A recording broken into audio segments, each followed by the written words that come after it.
This July 17, 2007, a TAM Airlines plane with 187 souls on board turned to tragedy.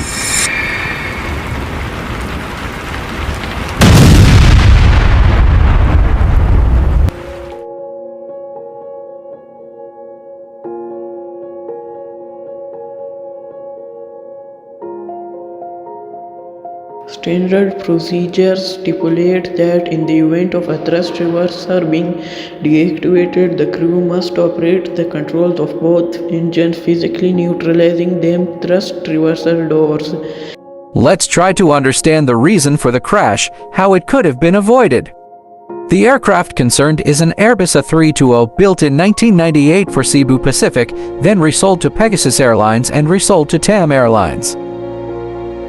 TAM Airlinesflight Flight 3054 departed Porto Alegre at 17:18:20, 18 UTC, and landed at 18:48:21, 48 UTC on the wet runway.